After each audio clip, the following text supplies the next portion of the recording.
Hello everyone, this is Ashley Jamerson coming to you from Ashley Lambert Realty, and I'm in my office, and I wish I could have said good morning to you, but my morning was absolutely stressful, and I still haven't wound down from it at all. I feel like this is my second Wednesday in a row that I've checked in with you guys, and I've been stressed out, so I hope that's not a pattern.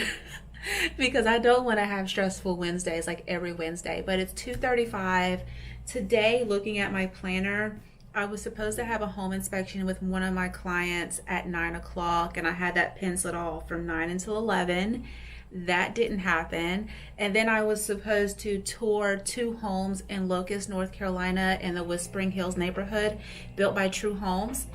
And that didn't happen because I was at my reno project negotiating repairs, meeting with the contractor, meeting with the flooring guy, and it's just been stressful. So I'm just really getting into my office and getting settled and tackling all of the paperwork, processing files, taking copies of things, emailing and scanning in things. So I'm just now getting settled, but I did have a very, very interesting conversation with a fellow realtor friend of mine regarding processes and how every single realtor is different, and our processes and what works for us and our business is very, very different. And the conversation legitimately started out with, am I crazy? Is this normal? And he said, Ashley, you're not crazy, but your process is different than other people's processes. So let me explain. I feel like Kevin Hart. Let me explain. So whenever I do a home inspection, like when this home inspection report comes in from the inspection that was complete today, I review that home inspection with my buyer, and I legitimately tell him, I'm like, this house is sold as is. Every single house on the market is sold as is. And I say, if the seller does not fix anything on this list, how does that make you feel? Will you move forward with it, or will you back away? If there's something on this list that's a deal breaker, let me know. And then I have further discussions with them about cosmetic versus structural, water, electrical, anything that'll burn the house down or flood the house, or it can cause death or anything like that. So I have those discussions, and then we prepare a due diligence repair request. Once I get that due diligence repair request signed by my client, I send that due diligence repair request as well as a copy of the inspection report, not to the seller's agent, but I send it first to one of my general contractors or handymen, or I get a plumber or electrician or someone like that in the house to give quotes to get this fixed. Because before I send this over to the seller, I want to have really good expectations, and I want to be in a strong point of negotiation. I want to be able to say, these are the things that my buyer, my client, feels very strongly about. We had it fully inspected, and then I sent that list over to X, Y, and Z. They gave us this estimate. So you can either fix nothing, because I'm being realistic here, fix it all, and this would be the estimated cost, or give us a credit for this at closing, or a combination of the last two items. So you want to give options when you're negotiating, because you're more likely to get what your client needs. Now, apparently I'm a unicorn when it comes to that, and it's very normal for buyer's agents to send over the whole list as a kitchen sink and say, here, seller, you figure it out, you sort it out, you figure out what the quotes are, and you get everything done. But that's just not how I roll, because I really want to make it a win-win situation. And there's been so many times where there has been something wrong with the house, and the buyer or the seller says that's going to cost $1,000, and it comes out to be like $250 or $300, or in our minds something will cost $10,000 and it comes out to be like $1,200 or $1,800.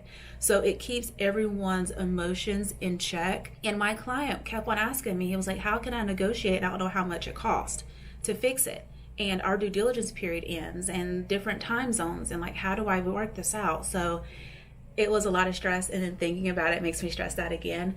But it's just a lot of different personalities when it comes to being a realtor and working with a realtor.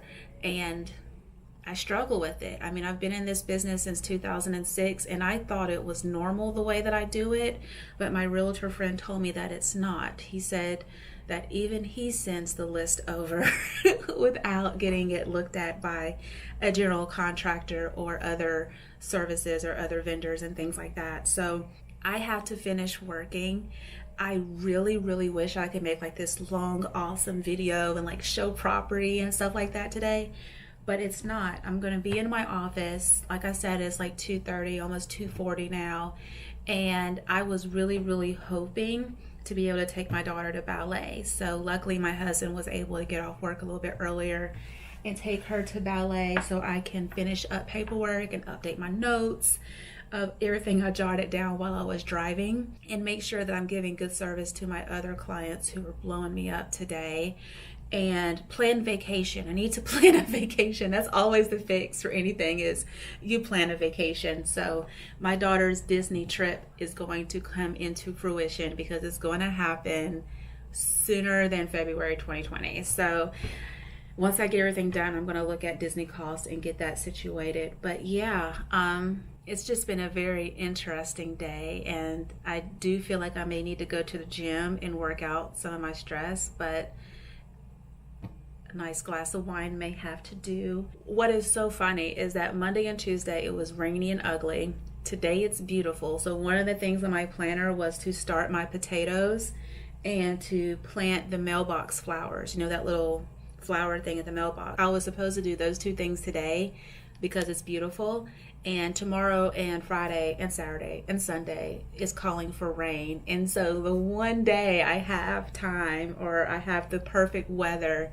to do those two things, is the day that I'm going to be in the office until like 8 or 9. But I'm going to knock it out. I'm going to do what I have to do. So I'll check in with you guys if something awesome happens that doesn't involve me crying. And if not, I'll check with you guys in the morning for sure. But again, happy Wednesday to you. I hope, again, this is not a habit to have stressful Wednesdays, but I'll check in.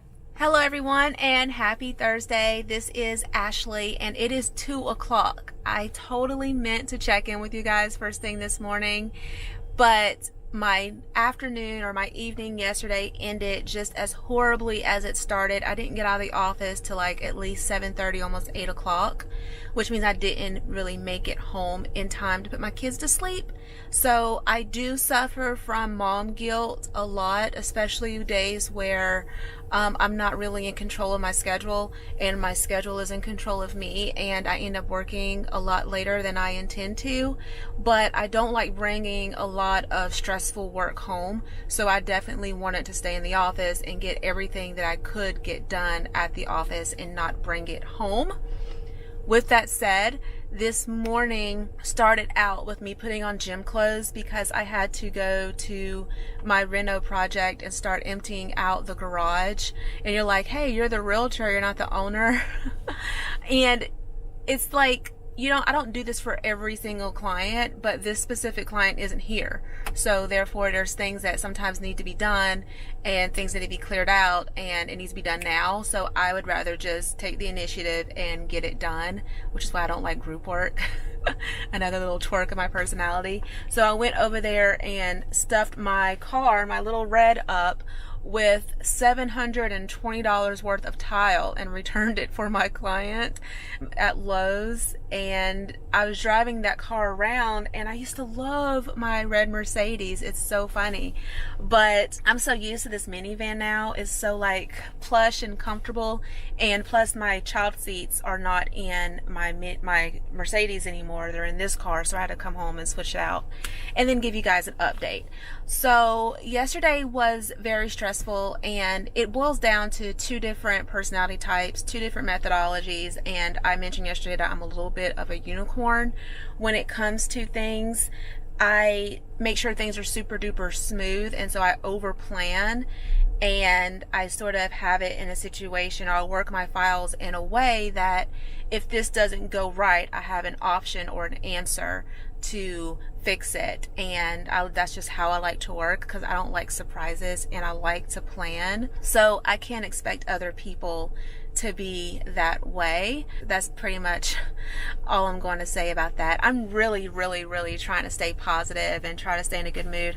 My plan was to do all of the tile drop-offs and drop off earnest money and due diligence checks for other files, and then go to the gym today at 4:15, but I'm not going to make it to the gym more than likely because it's 2 o'clock. I just finished all that stuff and I still have to go to the office and process some paperwork and make some phone calls. I have a new buyer who is approved and I have to get her on my schedule to start showing properties. And then on Saturday, 2 short days away, I have a home buyers seminar, so I have to make sure that I have all of the marketing materials and educational stuff ready for Saturday morning. So I may not make it to the gym tomorrow, but tomorrow my husband and I are going to the gym together. And basically he's trying out my Rockbox gym to see if he wants to join that gym in lieu of us going to the other gym together with childcare. I think he'll love Rockbox for the same reasons that I love Rockbox, so more than likely I won't switch. So that's a quick turnaround from Monday's video. Let me tell you guys how dirty the real estate game is right now. I was supposed to show property on Tuesday. I meant to tell you guys yesterday, but yesterday was terrible. But on Tuesday I was supposed to show a property to one of my buyers, and I received this email that was basically one of the prospective buyers for that property. Either the buyer or the buyer's agent took the key and the bottom of the Supra lockbox from the house to prevent anyone else from showing it. At the time when I received that email, I called and was like, is there a key at the office? Maybe I can go by the office and pick it up and then bring it back after the showing, just to get my buyer in there. But at that time they had, I think, 8 or 9 offers on the property. And she said, well, you know, you can present an offer sight unseen. And that's what I'm dealing with right now. So I don't want to be on the buyer side of that because the seller side sucks.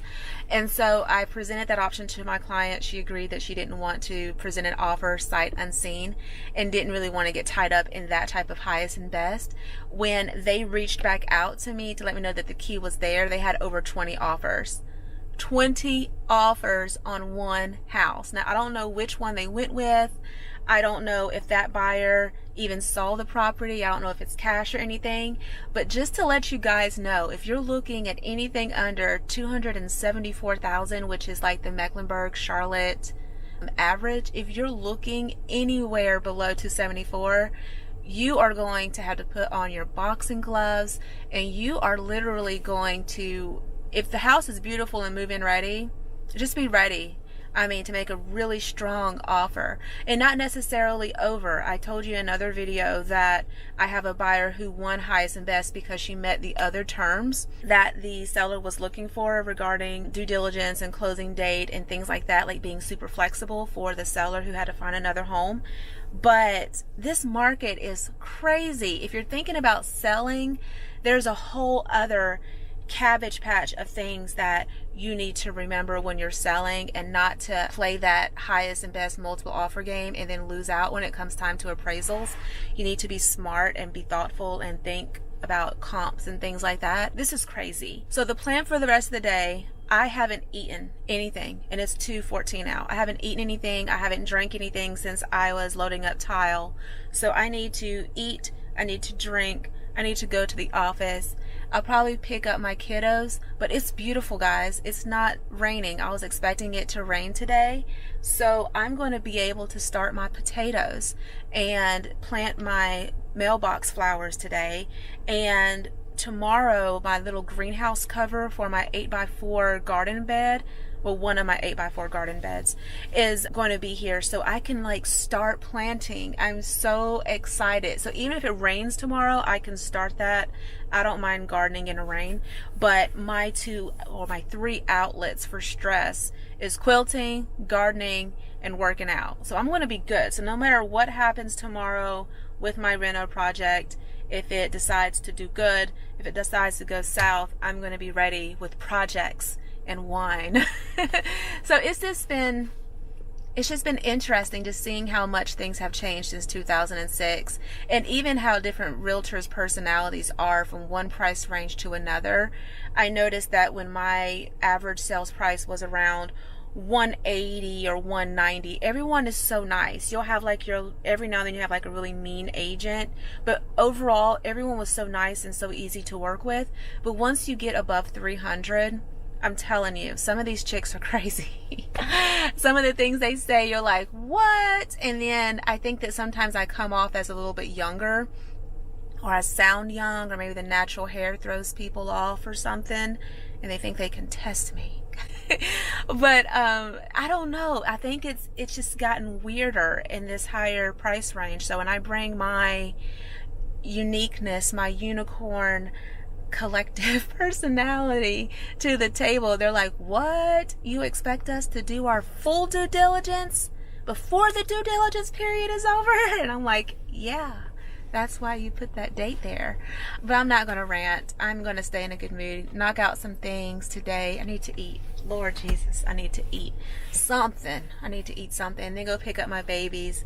We're making homemade pizza tonight. So it's pizza, bath time, bedtime, garden time for mama, and wine time. Usually I drink wine while I'm gardening, so that's always interesting because you get like a little speck of dirt in your wine and you drink it anyway. But if you have any questions, comments, concerns, if you want to work with me, when I say I work for my clients, I work for my clients. If you build a new construction house, I go there a lot. I check on it. I stalk it. I point out flaws and stuff just to be ahead of the curve. If you are thinking about selling your house, I work for my sellers. I find them really good buyers for their house. I market it. I did recently upload a video of my reno project. I uploaded it. It's under contract, but just in case, obviously, if it falls out, but also to show that I'm a really good marketer and that I take my marketing very seriously to get houses sold. I don't just put them on the market and pray. I definitely look forward to talking to you guys. Like, share, subscribe. I'm over 2,000 subscribers now. So happy tear. I'm so thankful for every subscriber, for everyone who tunes in and finds me a little bit interesting. I definitely appreciate it. But I'm going to head to the office and get some things done so I don't have mom guilt and miss out on bedtime today. So I will talk to you guys soon. Bye. So here in the office, and I am going over a doozy of an inspection report. It's 44 pages long, but I typically go through the inspection reports and I highlight the things that concern me or that I think will cause question from the buyer that I'm representing, or that may be red flagged by the appraiser or the lender, depending on the loan type. So I'm going through. I've already called the roofer and scheduled to get a roofing quote. I've already asked a handyman service for quotes on the items that a handyman can take care of, and now I am finalizing the list for the general contractor so he can get me quotes. So just got this inspection report in today. The inspection was yesterday. Yeah, I go through these home inspections just to make sure, and I'm trying to be able to answer her questions when we chat later, because I know she's going to have questions. Some of these things are minor to me as a homeowner and as a realtor because I see this every day. But yeah, there are some things on here where I'm like, oh my gosh, because it's so long and there's a lot of this is interesting. But yeah, I'm gonna finish going through this. It is 4:09, which means I'm not gonna make it to the gym today, but I did get a really good workout when I was moving all that tile. So I'll just chop it up to that, and then of course tomorrow working out with my husband. But this inspection report and this loan type don't mix. Or in my mind I am finishing off the Biggie lyrics. But yeah, just being silly in the office. I'll check in with you guys. The house is like 10 years old, right? So so I have the roofer coming, but he can't come until April 18th, which stresses me out because your due diligence period ends on Saturday at 5 p.m. And I'm looking at my calendar and I'm like, oh my goodness. So that's the quickest he can come out. I always use H&S Roofing because I like them. They're honest, they are quick, and they're like legit. I like them. So they're gonna come out and evaluate the roof. The roof is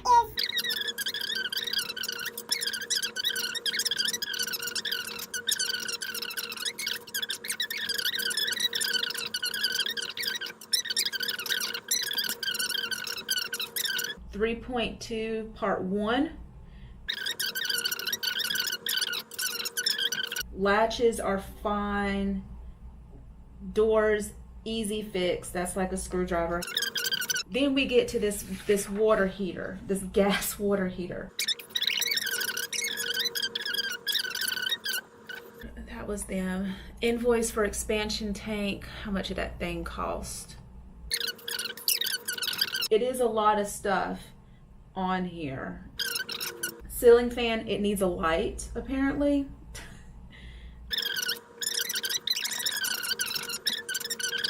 The biggest things that concern me, beyond the wood rot, which is an easy fix, is the water heater and the roof. So when the roofer gets there on the 18th, I'm going to say, hey, I need this tomorrow because our due diligence period ends. And holy, today's the 10th.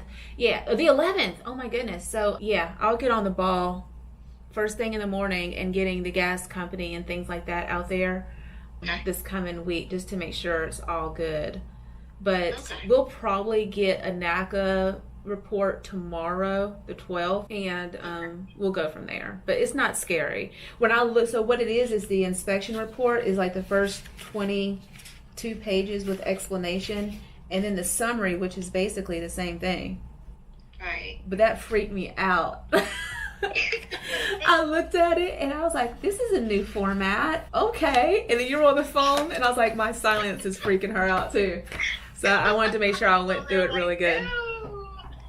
Yeah. But it's, I mean, those are big fixes though. I mean, typically when it comes to like HVAC, water heater, roof, and wood rot stuff, or worse yet, termites, those are the big whoppers that hit buyers and sellers across the head. So it's not this is doable. It's not the worst I've seen at all. Yeah, it's still a really, really pretty house. And so has your mortgage counselor been taking care of you other than the random questions? That's nice. He is on it. He was like, let's meet for coffee. And I was like, I need a good NACA Connect. Don't play with me. Right. Don't play with me. I need a good one. He's been really good. He's been nothing like I heard. Nothing. Nothing. And he's trying to find you money and stuff. He messaged me and he was like, did you know that she would have qualified for House Charlotte if the purchase price was $200,000 or less? Everything's going smooth. So I should have, she said that she'll send all that over to me this afternoon, this evening. So I'm hoping that I get it like ASAP and I'll send it over.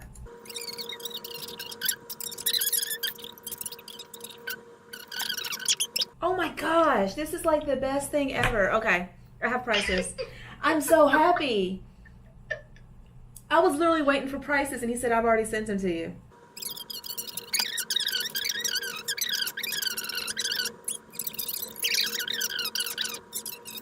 Sweet, I can start negotiating. I'll send this, I'll send over my list of things that were like, whoa, you know? And this is just my list. We gotta wait for NACA. And I'll have like the prices. And then I'll send that same list over to other people and stuff. Awesome, thank you so much. I'll talk to you soon.